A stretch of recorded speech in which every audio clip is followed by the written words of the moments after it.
Você se lembra do meu vídeo que eu falei sobre o horror em Amityville? Bem, hoje eu vou trazer para vocês argumento de pessoas que falam que aquilo tudo foi uma grande farsa. Sejam bem-vindos à Insônia Literária e hoje nós falaremos sobre realidade ou uma farsa em Amityville.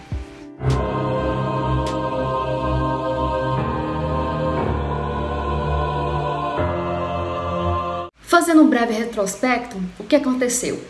Aconteceu que a família Lutz abandonou a casa em apenas 28 dias após a sua compra, deixando tudo para trás.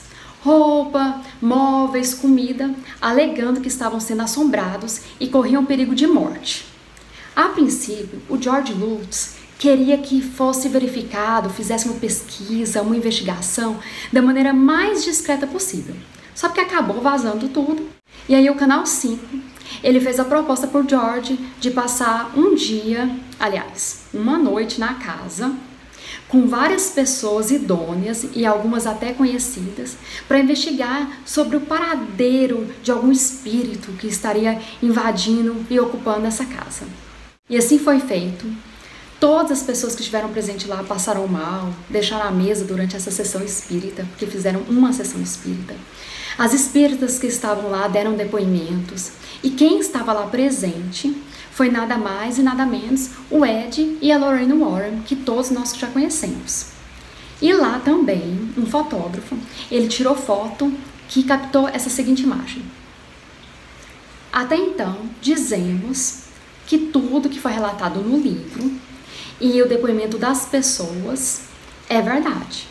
Porque até então, todo mundo que participou dessa investigação não mudou, continua com a mesma opinião, e o George e a Kathy Lutz mantiveram as suas versões até a morte deles. Porém, tudo não são flores, porque tem gente que fala, que sabe que tudo é uma verdadeira mentira e começa a justificar dando várias entrevistas. Em um programa de televisão, que é bastante interessante, inclusive eu vou deixar o link aqui para vocês, eles fizeram um apanhado de pessoas que acreditam e de pessoas que refutam essa teoria. E foi a partir desse programa e de alguns outros, que eu também vou colocar todos os links aqui embaixo, que eu fiz essa pesquisa e vou trazer aqui um resumo para vocês. A primeira pessoa que eu já trago aqui para refutar alguns fatos é o padre.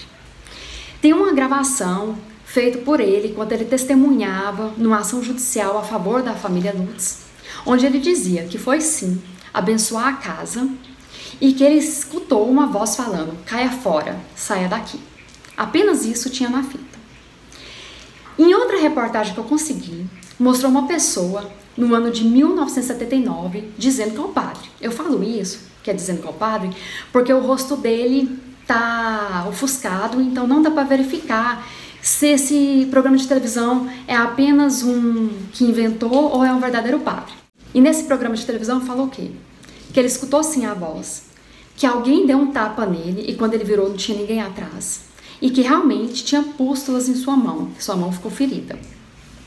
Porém, no livro narra muito mais coisas. Quais são? O acidente de carro e o fedor de fezes que impregnou todo o ambiente que ele e outros padres moravam. E também, toda vez que ele tentava entrar em contato com a família Lutz, o telefone dava problema. E toda vez que ele tentava entrar com a família Lutz, ele começava a ficar doente tudo outra vez. Ou seja, era como se uma entidade estivesse dizendo para ele: mantenha-se afastado, senão você também vai sofrer as consequências. Nada disso foi dito. Então, com base nisso, o que a gente fala? Que apenas 2 pontos são verdades.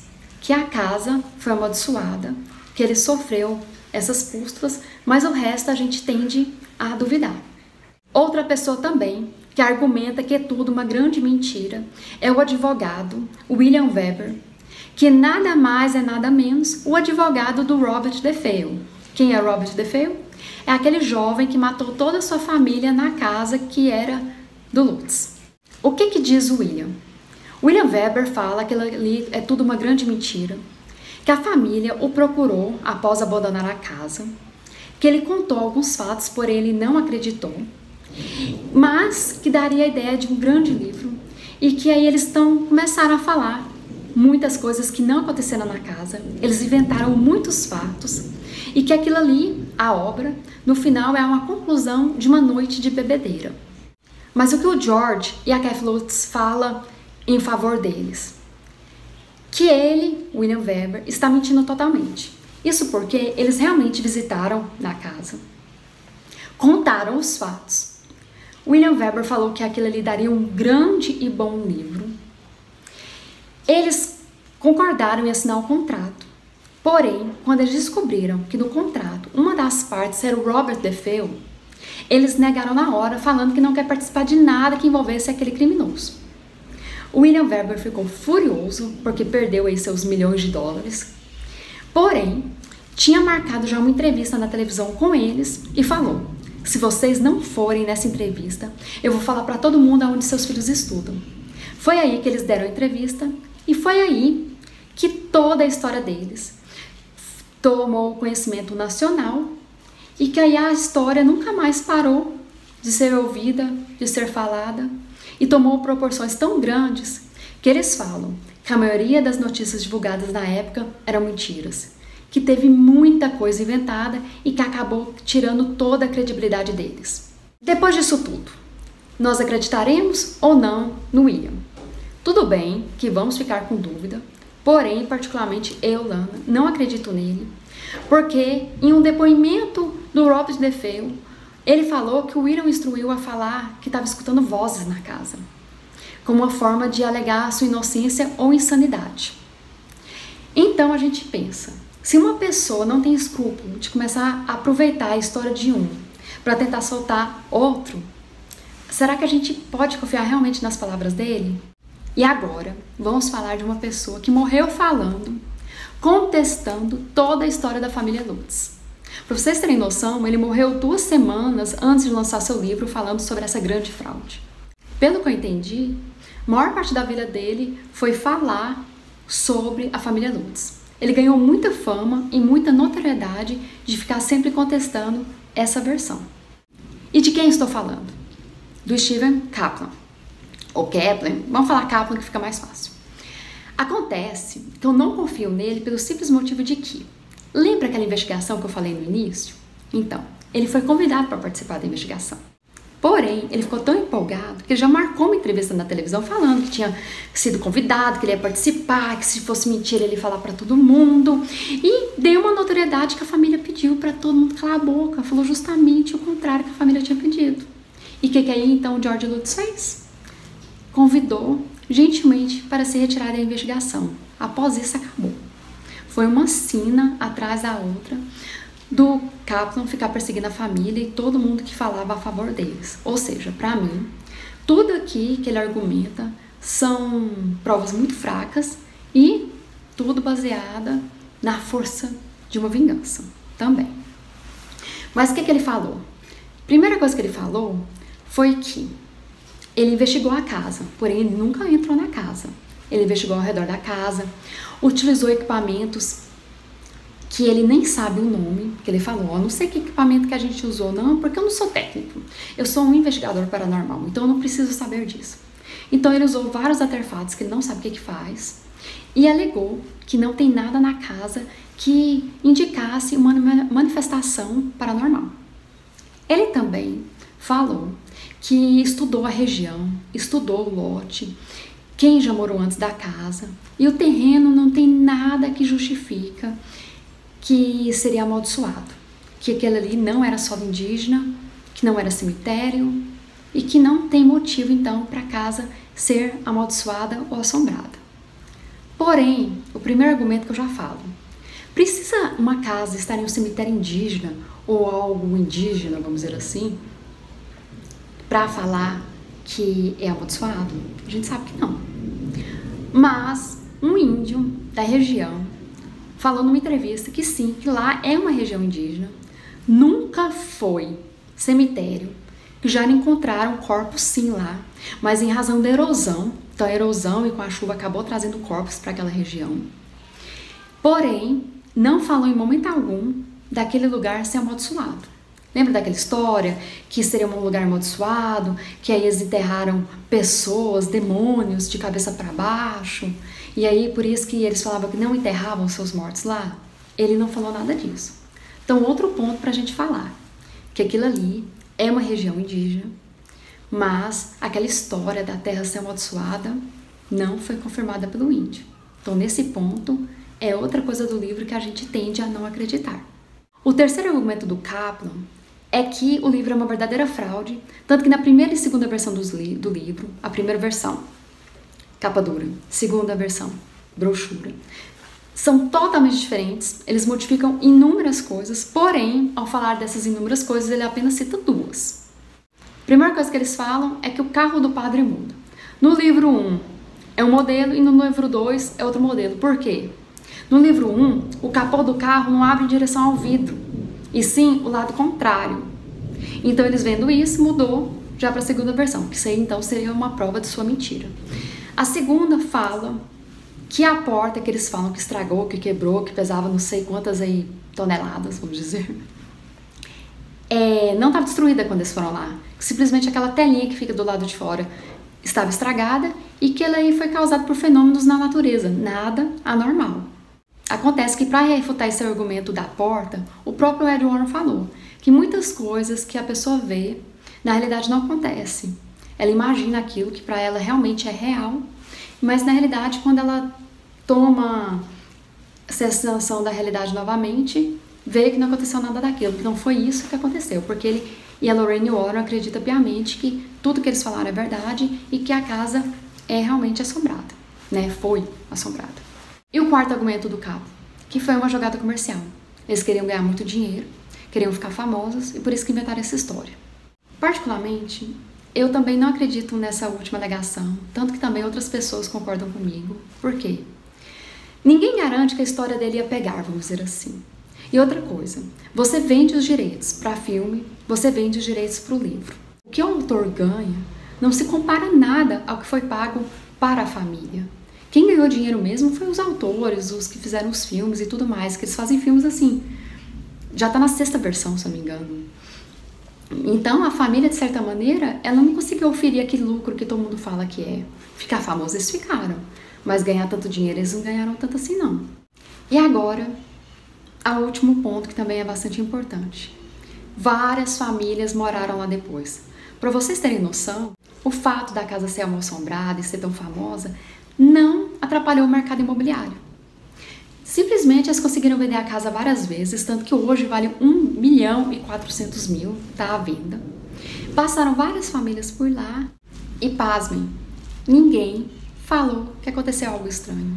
Eles mudaram porque quiseram e outros mudaram porque não aguentavam o tormento das pessoas ir lá ficar visitando e tirando foto e filmando.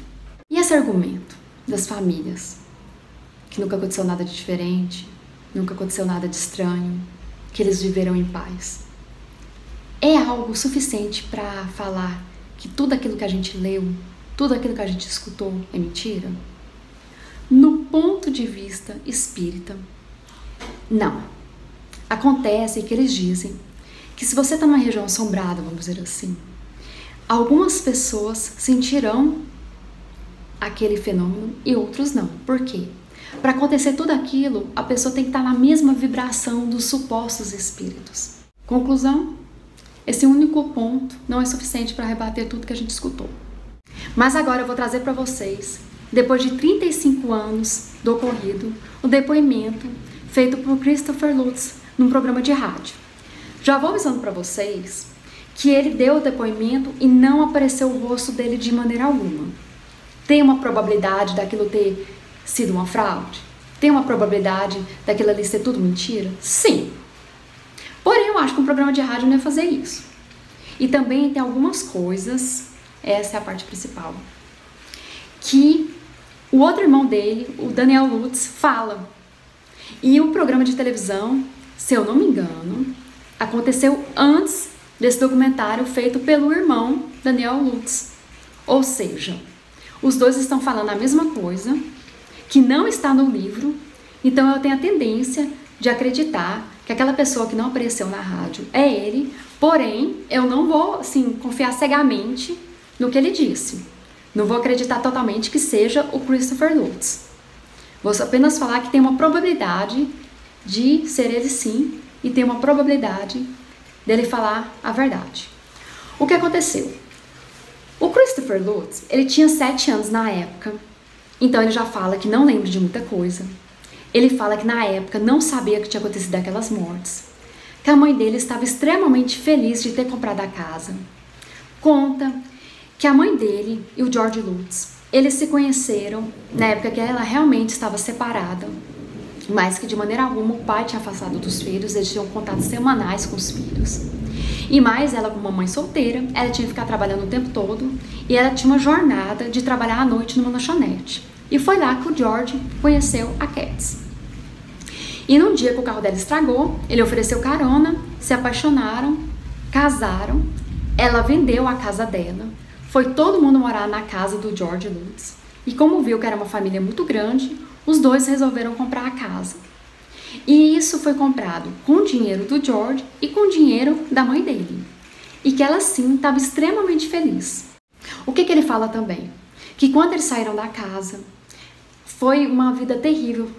Porque o George Lutz fazia questão de falar: eu sou o homem que morou na casa e MTV. Ele falava isso para todo mundo à torta e direito. Que ele condena o pai e a mãe dele de terem deixado lançar um livro com nome real. Porque na escola, em tudo quanto é lugar, todo mundo o reconhecia. Todo mundo falava dele com motivo de chacota. Que ele fez poucos amigos por causa disso. Então ele condena, ele fala que foi um erro. Que em momento algum, para escrever o livro ou fazer os filmes, as crianças autorizaram colocar o nome deles. Tantos que muitos filmes foram feitos quando eles eram grandes e nunca ninguém perguntou. Simplesmente o George, que tinha os direitos, falava: pode, fica à vontade, faz do jeito que vocês quiserem.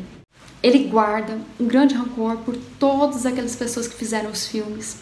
Porque ele fala que tornou a vida dele um verdadeiro inferno. Que agora que ele está recuperando disso, agora que ele está tendo coragem de falar pela primeira vez o que aconteceu em MTV, ele fala que é traumatizado por toda a situação, mas não muito o que aconteceu na casa, e sim após o que aconteceu na casa. Que não é fácil levar uma vida como herdeiro do Lutz. Inclusive ele trocou o nome dele várias vezes para evitar esse tipo de confirmação. O grande auge da entrevista é quando ele diz que tudo aquilo no livro é falso. É uma grande mentira. E eu fiquei em estado de choque. Eu tô aqui agora compartilhando para vocês. Ele disse que não tinha lido o livro até então. Que a History Channel entrou em contato com ele.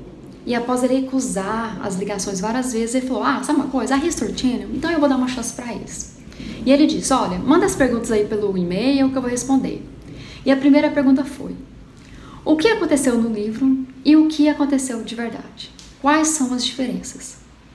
Então, pela primeira vez ele foi lá e pegou o livro. Quando ele começou a ler, ele ficou tão puto, ele ficou com tanto ódio, que a mãe dele, que estava com ele e que já até estava doente, ele precisou afastar da mãe dele para extravasar sua fúria sozinho. E nisso a mãe dele foi atrás e perguntou por que ele estava nervoso daquele jeito. Ele só abriu o livro e mostrou para a mãe. Na hora que a mãe leu, ela ficou de boca aberta. Ele falou simplesmente essas palavras, que ela leu uma história que ele não sabe qual que é e que ficou com a boca aberta, não acreditando que tinham escrito aquilo. A primeira pergunta, vou dar uma pausa aqui, que eu fiquei em dúvida na hora. A primeira pergunta foi: como é que a Cat Lutz nunca leu o livro? Ela sempre argumentou em todas as entrevistas, ela e o George, que aquilo tinha acontecido e falava um monte de coisa igualzinho do livro. Como é que ela pegou uma parte que a gente não sabe qual que é e falou: isso é mentira? Eu não sei que parte que é. Mas eu só sei que o Christopher falou o seguinte, que o livro taxou o George como um verdadeiro assediado, uma verdadeira vítima dos fantasmas e depois no final o grande herói. Então ele focou nisso bastante. Ficou parecendo então, diante das palavras dele depois que ele falava sempre que o livro era uma grande farsa, que nesse ponto aqui do George ter sido vítima dos fantasmas e ter sido um herói é mentira. Então isso aqui não aconteceu. Mas que outros fatos na casa aconteceu sim. Tanto que uma hora ele falou: tem algumas coisas que aconteceu tem algumas coisas que não aconteceu e tem outras coisas que aconteceu e que não estão no livro. Então, ou seja, eu não sei qual parte do livro que a gente pode falar que é uma grande farsa. Mas eu sei que ele ficou muito puto porque ele fala tudo que é em relação ao George é uma grande mentira. Que ele nunca foi um herói e que ele nunca foi vítima. Ele diz que todas as pessoas realmente mudaram seu comportamento. Mas, qual que é o ponto principal que eu tô deixando aqui no final?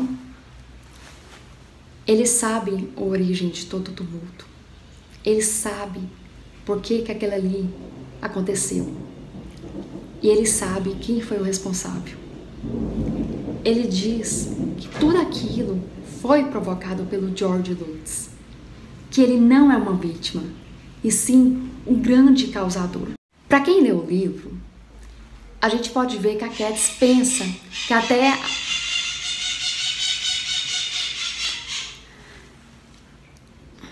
eu sei que para quem lê o livro é citado rapidamente a meditação transcendental que era praticada tanto por ela como por ele. No livro fala que eles pararam de praticar. Porém, o Chris, ele fala o que era essa tal de meditação. Que eles sentavam no chão, cruzando a perna, tipo perninha de índio. Eles ficavam nessa posição o tempo todo, postura correta, abrindo então todos os seus chakras e chamando os espíritos. Eles falavam, sem repetir, o nome desse espírito que traria para eles paz, conforto, alegria, luz. Mas o George, nessa postura e tudo mais, chamava um demônio de nome conhecido. Então ele falava o nome sem parar. 1, 2, 3, 4 vezes. Então, na realidade, o problema não era a casa, o problema não era o terreno. O problema é que o George, ele invocou um demônio. E o demônio, ao invés de atentar só ele, atentou simplesmente todo mundo. Todo mundo começou a ser assediado por esse demônio. Então, sim, a casa foi assombrada, mas ele não é o herói. Ele não é a vítima. Ele simplesmente é o autor de todo aquele transtorno.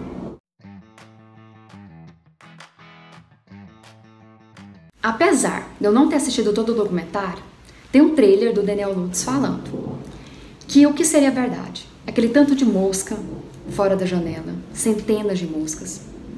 Que ele caiu sim da escada, que a janela caiu sim na mão dele, machucando bastante. Que as portas ficavam batendo e fechando com muita força. Que ele foi possuído por algo estranho na casa. Que as camas balançavam e que o George Lutz mexia sim com o ocultismo. Se isso é verdade ou não, eu não sei. Se realmente é o Chris que está dando a entrevista, eu não sei. Eu só sei que ele fala que é a primeira vez que ele está falando depois de 35 anos. Inclusive, eu encontrei um documentário dele e não achei para assistir. Quem puder, me avisa, por favor, lá no meu Instagram. Se isso é verdade ou não, eu não sei. Eu só sei que o Chris fala que depois que eles saíram da casa, aquilo ali continuou perseguindo eles. E que o George continuava invocando. Mas aí teve ajuda com um padre, aquele padre que tentou ajudar eles o livro inteiro. E que ele parou, definitivamente parou com tudo. Ou seja, a casa não tem mais nenhuma manifestação porque o negócio realmente seguiu eles. Aí tem outra dúvida.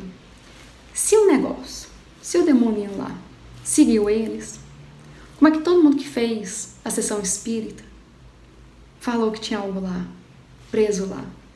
Tudo bem que no final a Lorraine Warren fala que na segunda sessão espírita não aconteceu nada, que foi tudo neutralizado. Eu não tô entendendo, porque pra mim o demônio tá ligado à família. O demônio persegue a família, porque eles vibram no mesma vibração. A casa é apenas mais uma vítima, vamos dizer assim. Como é que eles alegam uma coisa que talvez, pelo relato do Chris, não estava mais lá? O que eu posso concluir depois disso tudo? Que a gente nunca vai saber a verdade totalmente. A gente nunca vai saber o que realmente aconteceu, porque o Christopher tinha 7 anos e ele não lembra do que aconteceu. Mas o fato do Daniel ter sido acusado de ser um invocador de demônios, a gente já começa a ter uma explicação para isso tudo, não? Um grande abraço. Eu agradeço todos que estiveram aqui comigo. Por favor, deixem aqui nos seus comentários a teoria. Me sigam no Instagram e também aqui. Deixem um joinha. Um grande abraço de novo e até mais.